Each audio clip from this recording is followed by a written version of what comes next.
오늘 하나님은 모세에게 소원을 말해 보라고 합니다. 모세의 소원은 무엇이었을까요?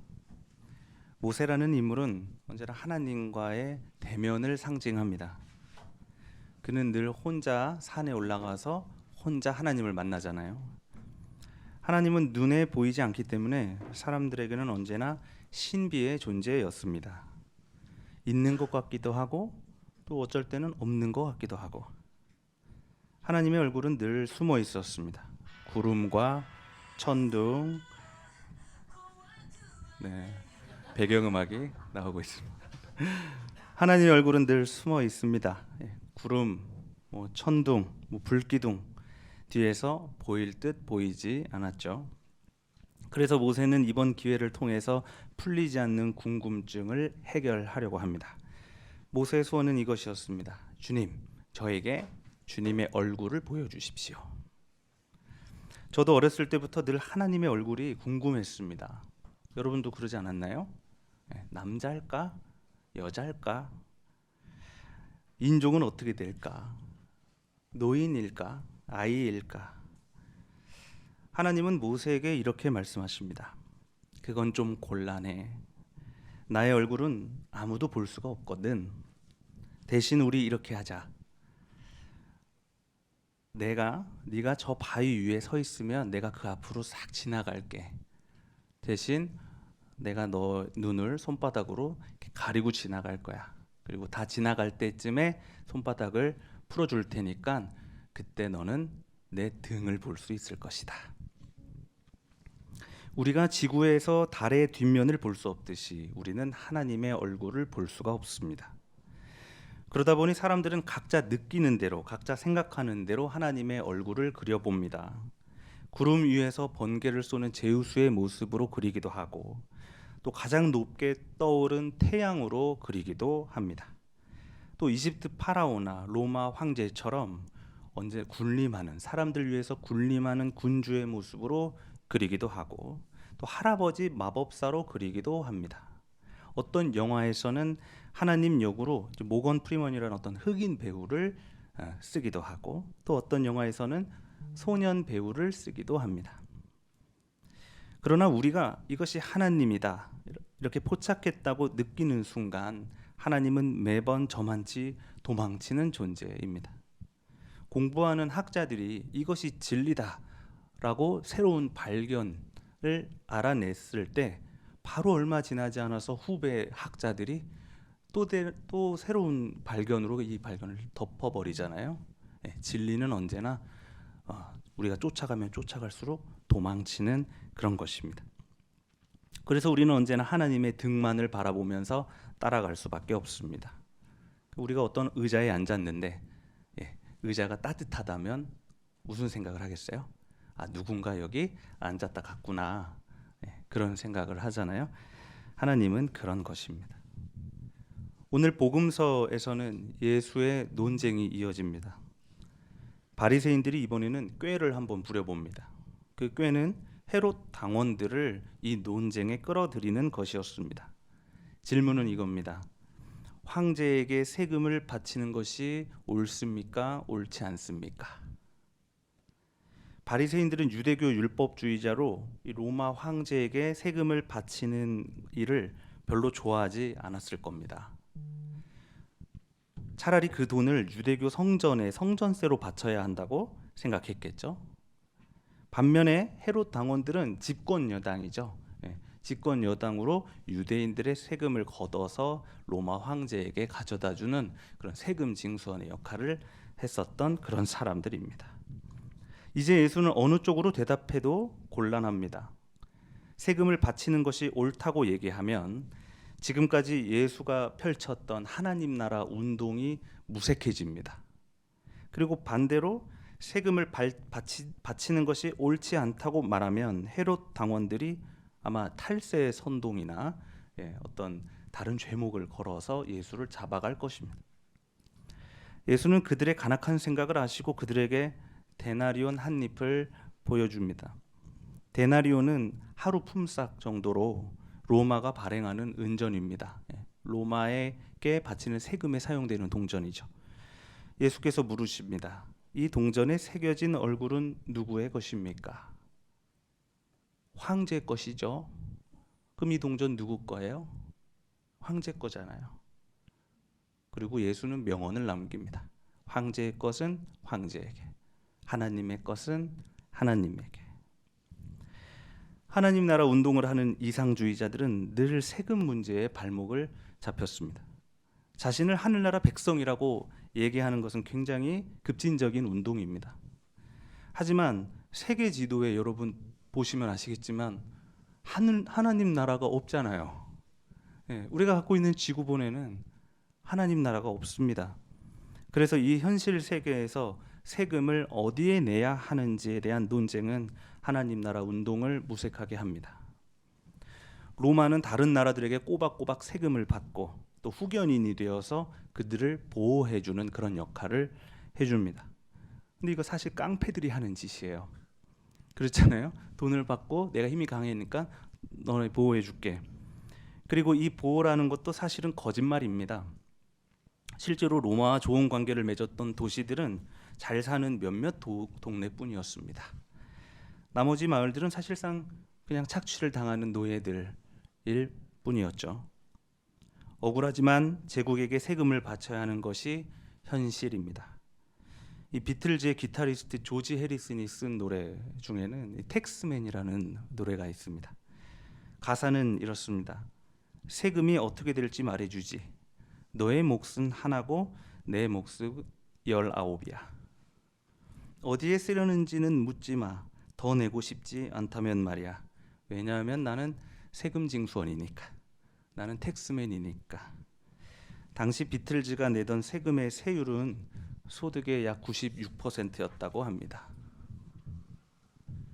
친로마 성격을 가진 유대인들은 세금 징수원이 되었습니다. 동료들에게 매국노라는 욕을 들을지라도 꿋꿋하게 세금 징수 역할을 감당합니다. 그리고 그들은 스스로 자신을 구원자라고 생각하기도 했을 겁니다. 이 어리석은 사람들아, 현실을 좀 봐. 지금은 로마 황제가 하나님이란 말이야. 내가 지금 당신들을 괴롭히고 있는 것이 아니라 당신들을 살리고 있는 거라고. 이렇게 생각하면서 자기의 죄를 정당화합니다. 우리에겐 또 친일파가 익숙하죠. 그 기회주의자들의 눈에 지금 하나님의 얼굴은 누구예요? 로마 황제입니다. 데나리온 동전 앞면에는 하나님의 얼굴이 아니라 분명히 로마 황제의 얼굴이 박혀 있습니다. 또 애초에 하나님의 얼굴을 새길 수는 없죠. 왜요? 하나님의 얼굴을 아무도 모르잖아요. 모세조차도 하나님의 얼굴을 모릅니다. 자, 이제 그러면 데나리온은 누구의 것입니까? 이름 써 있잖아요. 황제 겁니다. 데나리온은 하나님의 것이 아니라 황제의 것이었습니다. 그러니까 당신이 정말로 그렇게 생각한다면 황제에게 세금을 내세요. 가이사의 것은 가이사에게, 하나님의 것은 하나님에게. 처음에 저는 이 말씀을 놓고 고민할 때 단순히 예수에게 회피의 지혜가 있는 것 아닌가 이런 생각을 했습니다. 적이 설치한 덫에 걸려들지 않은 것이죠. 그런데 예수가 아무리 지혜로 위기에서 벗어났다고 할지라도 결국 예수의 말은 황제에게 바치는 세금을 긍정하는 거 아니겠습니까? 인정하는 거잖아요. 우리가 이 말씀을 묵상할 때 그냥 예수가 보여준 회피의 지혜에 탐복하고 끝나면 될까? 이런 고민을 우리는 해야 합니다. 우리는 어쩌면 중요한 사실을 하나 놓치고 있습니다.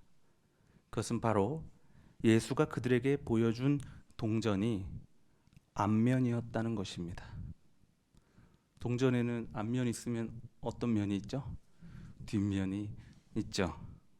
우리는 원래 하나님의 얼굴을 보지 못합니다. 그 대신 우리는 어디를 볼 수 있죠? 등을 볼 수 있잖아요. 그러면 만일 우리가 하나님을 보려면 어디를 봐야 하겠습니까? 동전의 뒷면을 봐야죠. 그들은 예수님 좀 펴보세요 이렇게 뒷면을 봤었어야죠. 만약 그들이 동전의 뒷면을 봤다면 그렇게 쉽게 이 동전이 황제의 것이라고 말하지는 못했을 겁니다. 이건 여담인데 실제로 데나리온의 동전 뒷면에는 평화의 여신이 그려져 있습니다. 동전의 뒷면을 발견한다는 것은 하늘이 무너졌을 때 솟아날 구멍을 발견하는 것입니다. 하나님의 등을 본다는 것은 우리가 따라갈 길을 찾았다는 것입니다. 지금 여기서 예수를 실제로 본 사람은 없잖아요. 그렇죠. 2000년이나 흘렀으니까요. 그러나 우리는 예수가 걸었던 발자취는 볼 수 있습니다. 악에게 굴복하지 않고 그 발자취를 따라 걸었던 사람들, 더 깊은 고난 속으로 들어갔지만 한없이 기쁘고 한없이 평안했던 그런 사람들의 발자국이 우리를 여전히 인도하고 있습니다. 그래서 우리 새민족교회 교우님들은 언제나 동전의 앞면이 아니라 뒷면을 볼 수 있어야 합니다. 데살로니가 교회는 많은 환난을 당한 교회입니다. 왜냐하면 데살로니가라는 동네는 정말로 로마와 좋은 스폰의 관계에 있었던 도시였기 때문입니다. 한마디로 잘 사는 동네였죠. 이미 완성된 그 로마의 나라 안에서 하나님 나라 운동을 하는 것은, 교회를 한다는 것은 그야말로 환난으로 들어가는 일이었습니다. 로마의 이 메커니즘으로 인해 부자들은 서로 이익을 챙기며 잘 살고 있었는데 가난한 이들이 그 체제에 태클을 걸면서 일어났다. 그럼 어떻게 되겠어요? 그들은 엄청난 폭력과 멸시를 당할 겁니다. 부자 동네 한가운데에서 빈곤 운동을 하는 것과도 같습니다. 제가 같은 데모를 하는데도 마포구에서 하는 거랑 청담동에서 하는 거랑 좀 달라요. 느낌이 너무 위축되고 아주 더 힘듭니다. 데살로니가에서 교회를 한다는 것은 마치 맨몸으로 사자굴에 들어가는 것과도 같았습니다.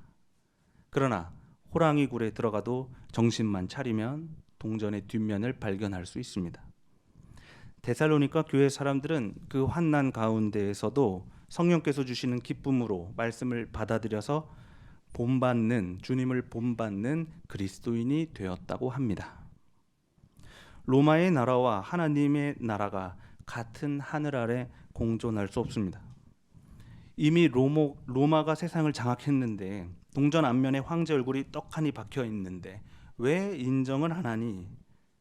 그러나 로마의 나라 이 데살로니가 안에서 하나님 나라 운동을 멈추지 않았던 이 데살로니가 교회 사람들, 자본주의 도시 안에서 반자본주의 도시 운동을 펼쳐가는 사람들, 전쟁터 안에서 평화 운동을 펼쳐가는 사람들, 이들은 동전의 뒷면을 보는 사람들, 이 데나리온은 황제의 것이 아니라 하나님의 것이라고 선포하는 사람들입니다. 예전에 어떤 목사님이 저한테 이렇게 얘기했습니다. 왜 도시 운동을 하냐고요. 이미 썩어버린 도시를 버리고 농촌으로 가야 한다고 말했습니다. 이제 거기에 대한 답을 할 수 있을 것 같습니다. 애초에 동전은 두 개가 아닙니다. 동전은 하나였어요. 앞면과 뒷면이 있을 뿐이죠. 로마의 나라와 하나님의 나라는 따로 존재하는 것이 아닙니다. 썩어버린 자본주의 도시가 아무리 앞면에 자본의 얼굴을 새겨놓았다고 할지라도, 통치자들의 얼굴을 새겨놓았다고 할지라도 그 뒷면에는 언제나 이 도시를 포기하지 않고 골목골목에서 그 가난한 생명을 붙들고 계시는 하나님이 계시기 때문에 나는 이 도시를 끌어안고 이 도시 안에서 하나님 나라를 말할 수 있게 된 것입니다. 사랑하는 교우 여러분, 데나리온은 누구의 것입니까? 데나리온은 하루 품삯입니다. 하루 일해서 버는 돈이라는 말입니다. 그래서 이 데나리온에는 노동자들의 거룩한 땀방울이 묻어 있습니다. 이게 어째서 황제 겁니까? 이게 어째서 황제 거란 말이에요. 데나리온은 황제의 것이 아니라 노동자들의 것입니다. 그러므로 가이사의 것은 가이사에게, 하나님의 것은 하나님에게. 아무리 그들이 자기 얼굴을 동전 앞면에 새기고 자기 이름을 동전 앞면에 새기고 세상을 다 정복했노라 으스댈 때에도 동전의 뒷면을 바라보는 새민족교회 모든 교우님들 되시기를 주님의 이름으로 축원합니다. 오늘 주신 말씀을 다 함께 묵상합시다.